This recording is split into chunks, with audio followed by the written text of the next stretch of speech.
Apa yang penting sangat dengan Selat Hormuz sampai satu dunia kecoh? Oil exports have abruptly stopped right from Qatar to Iraq due to attacks on energy infrastructure. Show the oil tanker traffic in the Strait of Hormuz before the US hit Iran. And now look here. This is just 4 days later.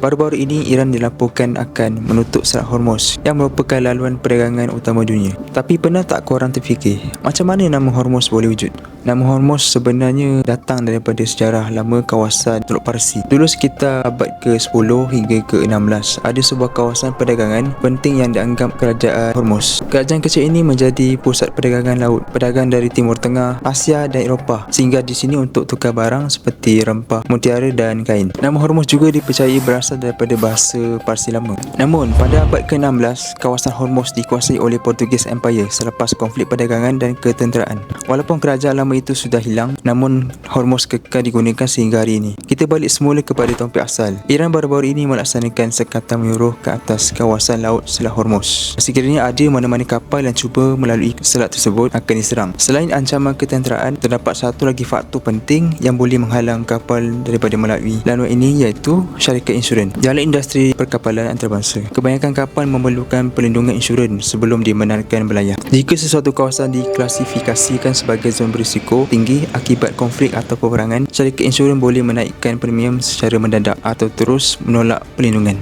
Tanpa perlindungan insurans, kebanyakan syarikat perkapalan tidak akan berani menghantar kapal melalui kawasan tersebut kerana risiko kerugian yang terlalu besar. Situasi ini berpunca daripada ketegangan yang melibatkan serangan ke atas Iran oleh Amerika Syarikat dan Israel yang mengakibatkan kematian pemimpin tertinggi Iran, Ayatollah Ali Khamenei. Selat Hormuz merupakan salah satu laluan maritim paling penting di dunia. Ia terletak di antara Iran dan Oman yang menghubungkan Teluk Parsi dengan Teluk Oman serta Laut Arab. Laluan ini juga menjadi pintu keluar masuk utama bagi negara-negara pengeluar minyak seperti Arab Saudi, Emirat Arab Bersatu UAE, Kuwait, Iraq dan Qatar. Secara purata, sekitar sepertiga daripada jumlah bekalan minyak mentah global diperdagangkan melalui Selat Hormuz setiap hari. Selain minyak mentah, laluan ini juga menjadi saluran utama untuk ekspor gas asli cair dari Qatar, salah satu pengekspor NLG terbesar dunia. Hal ini menjadikan Selat Hormuz sebagai nadi penting kepada kestabilan pasaran tenaga global. Dari sudut ekonomi, sebarang gangguan di Selat Hormuz berisiko memberi kesan langsung kepada harga minyak dunia. We already know that gas prices are going to go up. Oil and natural gas prices are surging. This is an ongoing situation. Gas prices could increase